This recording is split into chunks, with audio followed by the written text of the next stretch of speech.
Em nome de Deus, em nome de Jesus, em nome do mentor deste grupo de estudo, professor Eurípides Barçanufo, que está em plena atividade com os irmãos do plano extrafísico, nos retomando com carinho, atenção, nos inspirando sempre no caminho do bem. A todos os irmãos que foram convidados no plano extrafísico para que possamos sempre estarmos juntos estudando, e a nós outros aqui no plano físico, comungando do mesmo desejo de aprendizado. Meus irmãos, quero também agradecer a todo o grupo de irmãos coordenadores do GSEB, na pessoa do irmão Antônio, seu Inácio e Marcos Melo, né? E todos nós que estamos aqui contemplando esse grupo de estudo. O que eu vou apresentar hoje, ele faz parte das instruções dos Espíritos, né? O tema é a nova era, que justamente essa instrução dos Espíritos, ela faz todo o levantamento, né? Que mostra a primeira revelação, a segunda e a terceira revelação. A primeira revelação do Antigo Testamento, através de Moisés. A segunda revelação, através de Jesus, que é o Novo Testamento. E a terceira revelação, que é a codificação da doutrina espírita, o codificador redivivo, né, o espiritismo, a doutrina espírita, que é a terceira revelação. E a nova era, justamente, ela nos traz esse novo conceito de sermos responsáveis pela nossa evolução, amando a Deus sobre todas as coisas, é o nosso próximo como a nós mesmos, né? Assim, eu gostaria, Antônio, eu vou iniciar fazendo a apresentação de um videozinho bem pequenino, de 1 minuto,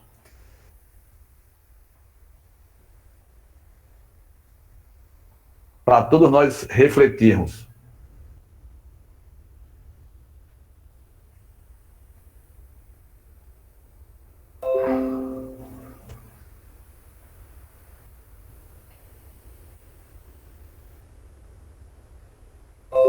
Vocês estão visualizando aí?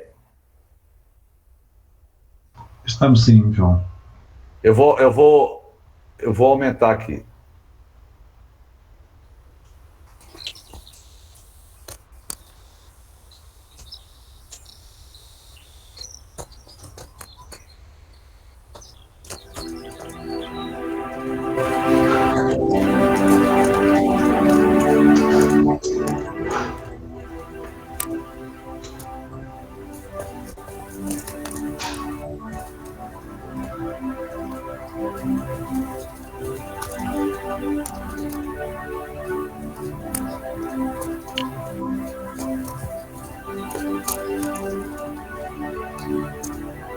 O Cristo foi o iniciador da mais pura, da mais sublime moral, da moral evangélico-cristã, que há de renovar o mundo, aproximar os homens e torná-los irmãos, que há de fazer brotar de todos os corações a caridade e o amor do próximo, estabelecer entre os humanos uma solidariedade comum. De uma moral, enfim, que há de transformar a Terra, tornando a morada de espíritos superiores aos que hoje a habitam. É a lei do progresso, a que a natureza está submetida, que se cumpre. E o espiritismo é a alavanca de que Deus se utiliza para fazer que a humanidade avance.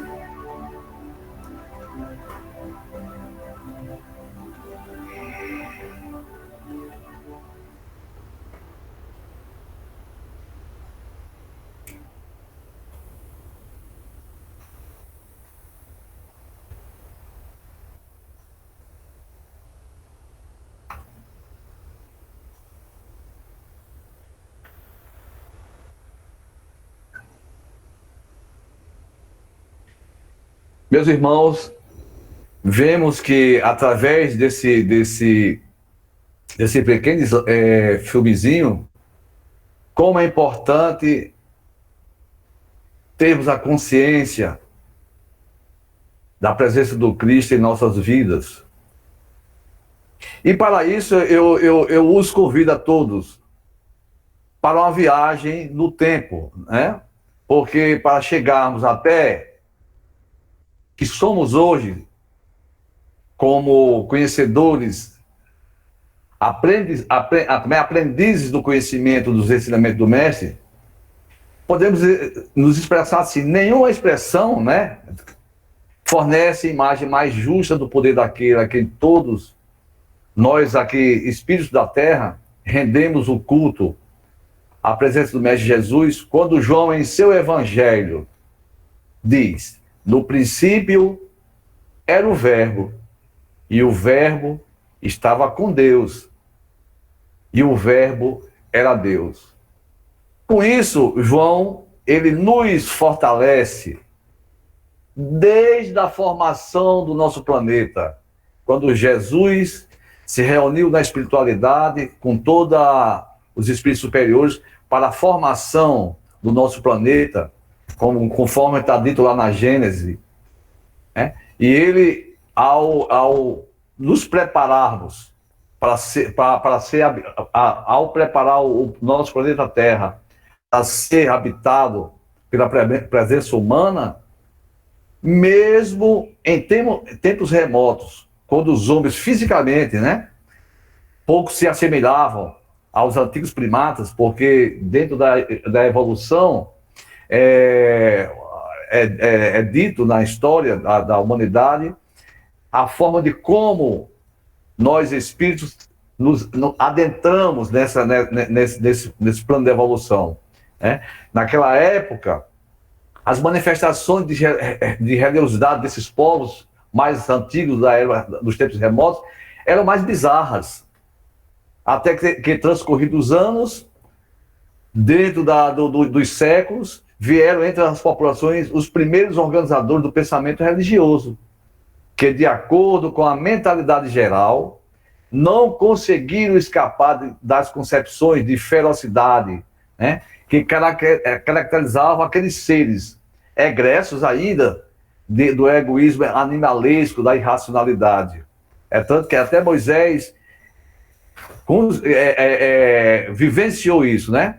Assim, naqueles tempos remotos, começaram aí os primeiros sacrifícios de adoração a ídolos por cada facção das tribos, crueldades mais longínquas que as guerras praticadas naquelas épocas, das quais se noticia pela história. Assim, meus irmãos, vamos encontrar, historicamente, as concepções mais remotas da organização religiosa na civilização chinesa. Nós vimos também nas tradições da Índia, védica e bramânica, de onde também se irradiaram as primeiras lições do budismo no Antigo Egito, com os mistérios dos cultos, né? Daquelas verdadeiras festas que eles faziam naqueles castelos, naqueles locais onde botavam os leões para sacrificar os irmãos, na Grécia, né?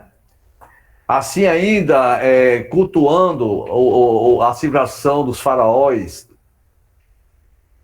né? A verdadeira simbologia mitológica que eles cultuavam, né? Ainda o politeísmo, mas existindo já grandes mestres isolados intelectualmente das massas, e que esses mestres a quem ofereciam os seus ensinos exóticos, conservando o seu saber de iniciados no círculo restrito daqueles que os poderiam compreender devidamente. Nós tivemos essa oportunidade nesse capítulo que estudamos, vimos toda a filosofia, o plano de ensinos, né, que Platão e Sócrates, né, nos repassaram. Eles já traziam remotamente, né, de vidas passadas, de outras reencarnações, essa compreensão de Deus. Mas aqui no plano do nosso planeta Terra, muito antes de Jesus, você vê que eles já trouxeram esses ensinamentos oriundos de outros momentos. Assim, podemos ter como exemplos daquele período, né, os compiladores dos Vedas, né? Nós temos Confúcio, nós temos Hermes, Pitágoras, Gautama, né? Os seguidores dos mestres da antiguidade. Assim, todos foram os mensageiros, meus irmãos, da sabedoria que, encarnando em ambientes diversos, trouxeram ao mundo a ideia de Deus e das leis morais a que os homens se devem submeter para a obtenção de todos os floresceres da evolução humana e espiritual. Todos foram os mensageiros daquele que era o verbo do princípio, conforme João falou, emissários da sua doutrina de amor, em afinidade com as características da civilização de cada povo e dos costumes. Cada um deles foi portador de uma expressão simples do amai-vos uns aos outros, independente da religião, independente da seita, mas todos eles traziam já na essência dos seus ensinamentos esse amai-vos uns aos outros. E presentemente ainda tivemos grandes pensadores, grandes mestres. Sai Baba é um dos nossos contemporâneos, podemos dizer, né? Assim, meu irmão, esses mestres, compelidos em razão de que ainda vive na engrossa dos tempos, a revestir seus pensamentos com os véus misteriosos dos rituais e símbolos, como os que se conheciam dentro dos rigores iniciáticos, foram os missionários do Cristo, preparadores dos seus gloriosos caminhos. Aí nos defrontamos, meus irmãos. Eu vou começar agora a apresentar para vocês aí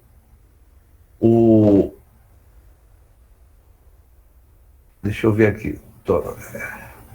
Deixa eu abrir aqui, meu irmão. Apresentação.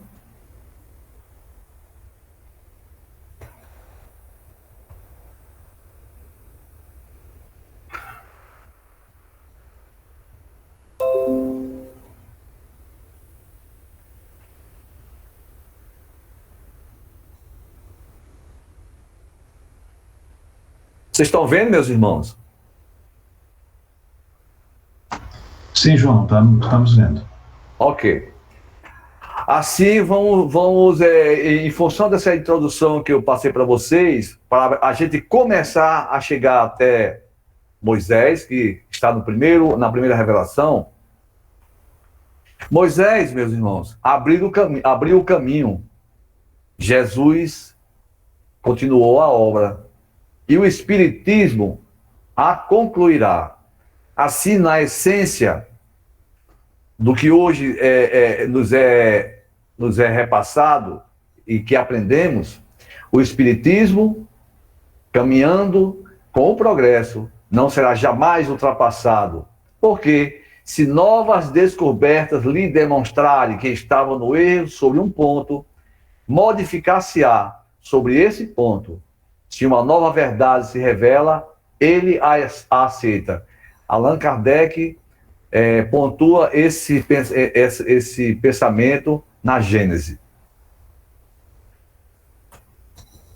Assim, rapaz, não está passando? Assim chegamos no primeiro momento. O Evangelho segundo o Espiritismo. Jesus, ele condensou toda os 10 mandamentos recebidos por Moisés, né? E ele está lá quando ele nos diz, né? Não pensei que vim destruir a lei ou os profetas. Não vim destruí-los, mas dar-lhes cumprimento. Eu vos digo em verdade que o céu e a terra não passarão antes que todo o que está na lei seja cumprido completamente, até o último J e o último ponto. Isso está em Mateus, capítulo 5, versículo 17 e 18. Quando ele coloca aqui céu e terra, existirão sempre até que o bem e a lei do amor sejam cumpridos. Porque Jesus, ele nos coloca, meus irmãos, que o céu e a terra, a espiritualidade, a doutrina dos espíritos, e nós aqui na terra como encarnados, nos interligando, nada passará sem que tudo isso seja cumprido, conforme a lei, que ele nos trouxe, que é a lei do amor. Porque ele diz, quando ele diz tudo que está na lei seja cumprido completamente, é porque é a lei do amor. Ou seja, enquanto nós não aprendemos a nos amarmos uns aos outros, ainda sofreremos muitas reencarnações, caindo e levantando, até atingirmos a condição de espíritos perfeitos e felizes. Assim eu trago aqui para vocês a ordem cronológica da revelação. Na primeira revelação, conforme anteriormente eu falei, que eu fiz um preâmbulo anterior, para a gente chegarmos até a primeira revelação, que foi Moisés, né? Justamente, Moisés, por si só, era um médium de efeito físico, né? Ele era um médium de diversas qualidades que Deus trouxe a ele essa missão de regrar e frear os povos daquela época, que eram pessoas ainda muito brutas, muito ignorantes, muito cheias de vícios, desregrados, ainda praticavam o politeísmo, o bezerro de ouro, como é muito conhecido, né, que a gente conhece na Bíblia, né? E Moisés, como um ser daquela época, nos contemporâneos dos irmãos daquela época, através dos 10 mandamentos, ele foi o escolhido. E ele também, para começar a educar os povos, os povos daquela época, ele escolheu o povo hebreu, né, para começar a trabalhar essa regra. Já na segunda revelação, Jesus, ele trouxe a lei de amor, caridade e perdão. Ou seja, mas Jesus, ele já simplificou esses 10 mandamentos. E Jesus coloca o agir, transformar e praticar. O agir, colocando em prática aquilo que realmente pensamos da forma correta, irmanamente, o que desejamos para o próximo, né? Transformar é a nossa reforma íntima. E o praticar é tornar prático aquilo que realmente desejamos. Na terceira revelação, Kardec recebeu essa missão da codificação do Espiritismo para esclarecer a função do codificador redivivo, é exatamente isso, ou seja, os espíritos, a doutrina espírita, ela não tem autor, porque os autores são os espíritos. Assim como é que você pode dizer que A, B ou C é o autor da obra? Não. A doutrina espírita, ela foi codificada justamente com essa premissa de esclarecer. Assim, Kardec, através do Pentateuco, conforme o senhor Inácio bem pontuou todas as vezes que ele fala, né, o Pentateuco é tudo que nós temos de básico, e tudo está ali. O resto que a gente procurar fora do Pentateuco é só complementação, mas o que a gente precisa de toda a essência já está no Pentateuco, né? Assim, Moisés, nos 10 mandamentos, quer dizer que a lei de Moisés recebida no Monte Sinai, transmitida por Deus, ele desmembrou esses 10 mandamentos. Não terás outros deuses estrangeiros diante de mim. Não farás imagem talhada, nem figura nenhuma de tudo o que está no céu e na terra, nem de tudo o que está nas águas e debaixo da terra. Não os adorarás, nem lhes renderás cultos soberanos. Aqui, ele já traz para todos nós a quebra do politeísmo. Ele já traz para todos nós o Deus único, a revelação do Deus a todos nós que deveremos reconhecer que acima de nós existe um ser supremo, onipresente, onisciente e onipotente. Na segunda revelação do mandamento é: não tomarás em vão o nome do Senhor, teu Deus. Na terceira, lembra-te de sacrificar o dia de sábado. Na quarta, honra a teu pai e a tua mãe, a fim de viveres muito tempo na terra que o Senhor, teu Deus, te dará.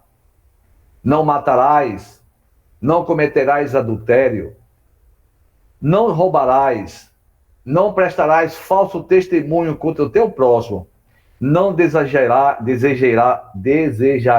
a mulher do teu próximo. E como último mandamento, não desejarás a casa de teu próximo, nem seu servo ou serva, nem seu boi, seu asno ou qualquer coisa que lhe pertença. Assim, meus irmãos, o que a lei de Deus acrescentou com os 10 mandamentos foi isso: a criação de uma base mínima nas relações entre as pessoas. Porque Moisés, ele precisava ter uma forma de educar aquele povo. Como é que ele ia tirar aquele povo todo daquela época, daqueles vícios, daquele desresgramento, daquela brutalidade, começar a entender o que é um Deus único, se ele não tivesse uma base mínima de relações entre eles? Ele também colocou limites claros, né, para a ação entre os seres humanos. Aí o respeito, né? Não mate, não roube, não faça isso, quer dizer, colocou aqueles 10 mandamentos. E também, nessa lei mosaica, acrescentou também a relação com o Deus único, conforme nós mencionamos anteriormente. A partir daí, a humanidade do nosso planeta, através desse conceito da religiosidade já codificada num Deus único, vem a segunda revelação, que é a vinda do Mestre Jesus, né? No Novo Testamento, que a lei de Jesus, ele aproximou-se dele, um dos escribas que os tinha ouvido falar, e sabendo que eles tinham respondido bem, perguntou-lhe: qual é o primeiro de todos os mandamentos? Ele colocou: amarás o Senhor teu Deus de todo o teu coração, e de toda a tua alma, e de todo o teu pensamento. Este é o primeiro e grande mandamento. E o segundo, semelhante a este, é: amarás o teu próximo como a ti mesmo, que está em Mateus, capítulo 22, 37, versículo 37 e 39. Justamente, o que é que Jesus fez? Ele pegou aqueles 10 mandamentos que Moisés recebeu de Deus e unificou nesses dois. Porque Jesus, ele colocou nesses dois, justamente porque o que é que ele quis nos passar? Que não devemos nem pensar em matar, em roubar, em fazer todas aquelas atrocidades que o Moisés combateu.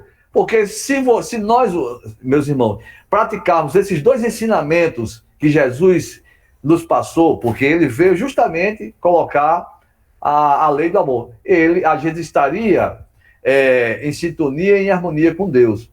Assim não se pode verdadeiramente amar a Deus sem amar o próximo, certo? E nem amar o próximo sem amar a Deus. Logo, tudo o que se faça contra o próximo, o mesmo é fazê-lo contra Deus. Allan Kardec nos coloca isso no Evangelho segundo o Espiritismo, no capítulo 5, no item 5. No capítulo 15, item 5. Assim, meus irmãos, fica claro aqui, né, que Jesus, ele é sabedor, com certeza, conforme eu falei, desde os tempos remotos, passando por Moisés, Jesus já sabia todos esses acontecimentos que iriam acontecer, para ele depois chegar e nos preparar para o passo seguinte, que seria justamente essa prática do amor. Assim, mas o papel de Jesus, meus irmãos, não foi simplesmente o de um legislador moralista, apenas com a autoridade de sua palavra. Sua autoridade vinha da natureza excepcional de seu espírito e de sua missão divina. Ele veio ensinar aos homens que a verdadeira vida não está na terra, mas no reino dos céus. Ensinar-lhes o caminho que os conduz até lá, os meios de se reconciliarem com Deus e de preveni-los sobre a marcha das coisas que hão de vir para o cumprimento dos destinos humanos. Não é à toa que ele diz, existem muitas moradas na casa do meu pai. E sabemos, meu irmão, que é isso. Todos nós ainda temos muitos planos de trabalho na espiritualidade para seguirmos nos desenvolvendo e nos aprimorando como espíritos. Entretanto, meus irmãos, Jesus não podia dizer tudo isso, e em relação a muitos pontos, conforme ele mesmo disse, limitou-se a lançar os germes das verdades que não podia ainda ser compreendidas. Você vê que em muitas parábolas da Bíblia, ele diz que quem tem olhos para ver, verão. Quem tem olhos, ouvidos para ouvir, ouvirão. Assim, não é que uma pessoa que tem a cultura, você vê que tem muitas pessoas que têm uma boa cultura, e quando começa a ler a Bíblia, ou assiste uma palestra, qualquer coisa, fica confuso. E tem, às vezes, uma pessoa com pouco conhecimento de letra, mas aquele ensinamento que naquele momento é repassado para aquele ser, ele absorve com uma simplicidade incrível. Por quê? Porque aquilo ali está no espírito e não na cultura. Ao falar de tudo, o fez em termos, às vezes muito menos claros. Para compreender o sentido oculto dessas palavras, seria preciso, meus irmãos, que novas ideias e novos conhecimentos viessem nos dar a chave. E essas ideias não poderiam vir antes que o espírito humano adquirisse um certo grau de maturidade. Assim como ontem tivemos a oportunidade de ver, né, que a ciência e a religião, elas andam de mão dadas. Porém, como o senhor Inácio mesmo pontuou, que eu achei muito importante ontem, não é o fato, e o irmão, eu acho que foi o irmão Ivo, que também pontuou, não é o fato de termos uma tecnologia avançada que nós estamos evoluindo espiritualmente, né? É muito importante a gente entender que enquanto nesse momento existem muitos irmãos do laboratório defendendo a prática da medicina para a fabricação de medicamentos para combater essa pandemia, existem outros mal intencionados com o mesmo conhecimento fazendo outras vinculações para vender remédios, para propagar outras doenças. Assim, a ciência deveria contribuir decididamente para que essas ideias viessem à luz e se desenvolvessem. Seria, portanto, preciso dar à ciência o tempo de progredir. Passemos adiante. Assim, nós fazemos um resumo, né, que Jesus acrescentou. Assim, Jesus nos trouxe a verdadeira vida, não está na terra, mas no reino dos céus. Ou seja, existem muitas moradas na casa do meu Pai. Jesus também nos colocou que o caminho que nos conduz até a pátria espiritual passará pela nossa educação através do amor, da caridade e do perdão. Perdoai 70 vezes 7 vezes. E ele ainda acrescenta, eu sou o caminho, a verdade e a vida. Ninguém vai ao Pai senão por mim. Isso Jesus nos mostrou em todo o seu ensinamento. E ainda estudamos hoje e sabemos que ele está presente no plano espiritual, acompanhando toda a nossa evolução. E ele também nos passou como se reconciliar com Deus. Fazendo o quê? Aceitando as nossas falhas, reconhecendo as nossas falhas, fazendo a nossa reforma íntima e transformando as nossas atitudes. É isso que Jesus colocou. A lei do amor, ela nos prega isso. Aí, meus irmãos, temos que agora fazer uma outra viagemzinha mental para entendermos que o que a espiritualidade trouxe para a codificação, a preparação para a codificação da doutrina espírita. Assim, podemos fazer uma síntese do momento cultural na Europa, a época da codificação, assim, naquele tempo, porque a doutrina espírita surgiu especificamente no século XIX. Essa é uma pergunta. Assim, dentro da história da humanidade e da codificação da doutrina espírita, a resposta está aqui. A nova doutrina que despontava no horizonte do século XIX vinha exatamente na hora psicológica mais apropriada, justamente no turvelinho das grandes transformações para reabilitar, de acordo com as orientações vindas dos espíritos, o papel do homem frente ao seu destino imortal. Seus valores, centrados no Evangelho de Cristo, mostravam à humanidade o caminho do progresso espiritual, ao mesmo tempo em que trazia o consolo e a esperança que os homens tanto almejavam.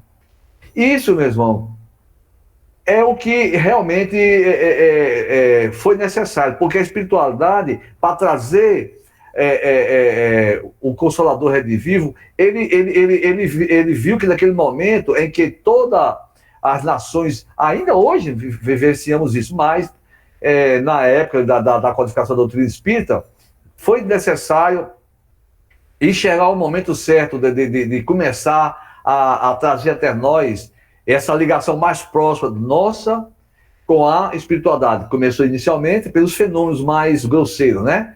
E ao ponto de, depois, Kardec, quando na codificação do Pentateuco, já ter uma relação com a espiritualidade, uma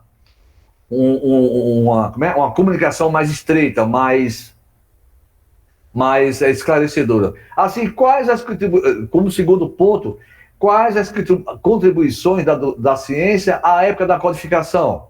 Assim, as grandes invenções e descobertas científicas agitavam todos os ramos do conhecimento. A filosofia também se rendeu a essa onda renovadora, embora materialista. Aí é o que vem. O materialismo ainda prevalecia. Mesmo a gente sabendo que o povo do século passado já enxergava o Deus único, mas ainda o materialismo predominava, né? Assim como terceira reflexão, como se caracterizou o momento da codificação do ponto de vista filosófico? Assim, nós temos o René Descartes, afirma que pensamento é algo mais certo que a matéria corporal e descobre a realidade inegável do espírito. Pode-se dizer que a chamada Revolução Cartesiana foi precursora da Revolução Espírita. Immanuel Kant, que é um pensador, né, filósofo, ele também demonstra que a lei moral é a possibilidade a mais profunda do nosso ser e a realização de nossa verdadeira destinação. Frederic Engels, ele traça a história pela qual a consciência humana elevou-se das representações mais elementares de Deus à sua representação filosófica adequada. Assim, nesse período, irmãos, surgiu assim o iluminismo, pois suas concepções filosóficas, baseadas no uso e exaltação da razão, encontravam respaldo dos pensadores da época. Assim, tudo isso, meus irmãos, estão em obras póstumas, né, do Pentateuco. Quem quiser se aprofundar mais nesse assunto, estudar as obras póstumas. Mas vamos avançar.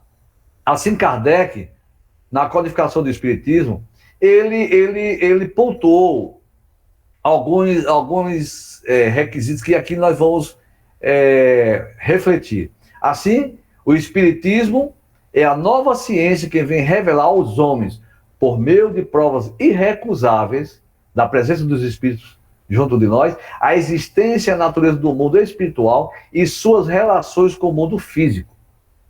O Espiritismo, como segundo ponto, nos revela esse mundo espiritual, não mais como algo sobrenatural, mas ao contrário, como uma das forças vivas e incessantemente ativas da natureza, como a fonte de uma multidão de fenômenos incompreendidos até então, e que por esta razão encarado como coisas do fantástico, do maravilhoso, que hoje todos nós sabemos, estudantes da doutrina espírita, que o que antigamente era tido como o fantástico, o maravilhoso, hoje a gente sabe que os espíritos nos ensinam todos esses fenômenos.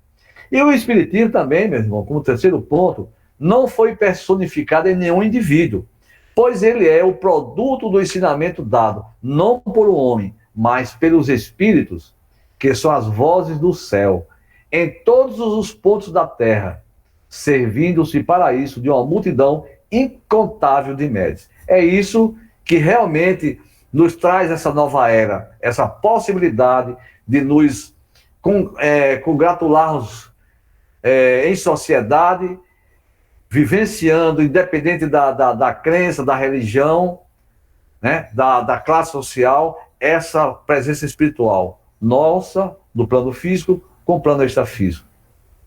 Assim, meus irmãos, dentro esse conceito do Pentateuco, a codificação espírita, né, que nos trouxe essa terceira revelação, Pentateuco, o livro dos Espíritos, que foi codificado em 1857, o livro dos Médios, em 1861, o Evangelho segundo o Espiritismo, 1864, o Céu e o Inferno, 1865, a Gênese, 1868, e Obras Póstumas, 1890. E ainda tem as revistas espíritas de 1859 até 1868, se eu não me engano.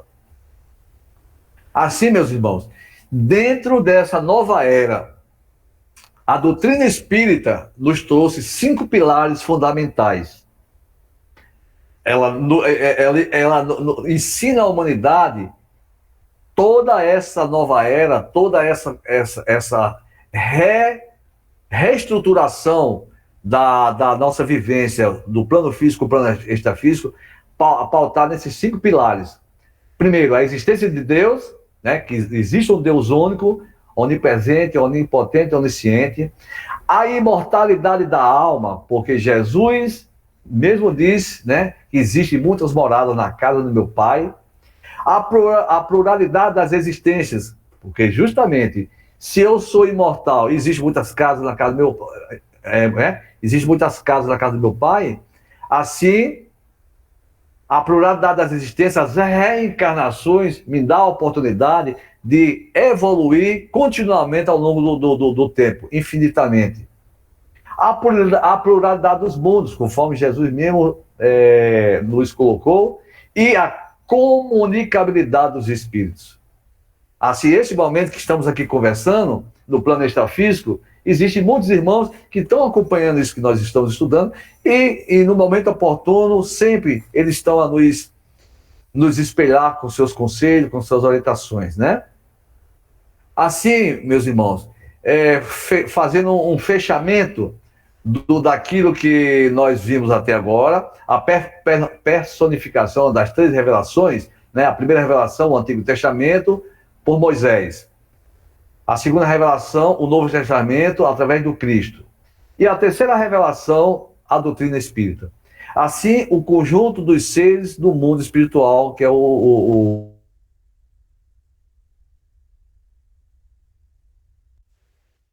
dado não por um homem, sim pelos espíritos, que são as vozes do céu. E para fechar, meus irmãos, o espírito Hermes, ele nos traz uma coisa muito importante do conceito da nova era. Ele diz que é hora de o homem compreender que o estágio do amor e das virtudes cristãs transmitido à humanidade por Jesus está por encerrar-se, não havendo mais tempo para adiar a necessária transformação espiritual voltada para esses sublimes conceitos. Em breves décadas, estaremos ingressando definitivamente na nova era. O que ele fala, passaremos de provas e expiações para a regeneração, onde novas metas direcionadas ao progresso espiritual e humano deverão ser conquistadas. E nesse novo ciclo de crescimento espiritual, somente os eleitos do Cristo terão lugar no banquete de luz e felicidade prometido pelo grande mestre em sua inesquecível passagem pelo mundo dos homens. Lembremos, portanto, o amorável alerta de Jesus: bem-aventurados os mansos e puros de coração, pois estes herdarão a terra. Espírito Hermes. Assim, meus irmãos, creio que com isso eu possa ter repassado para vocês, meus irmãos, a oportunidade de termos uma pequena noção do que é a nova era. Irmãos, muito obrigado, meus irmãos e minhas irmãs. E eu passo a palavra para você, irmão Antônio, para que possa os irmãos também dar sua opinião, fazer seus comentários e todos nós participarmos do debate. Muita paz a todos.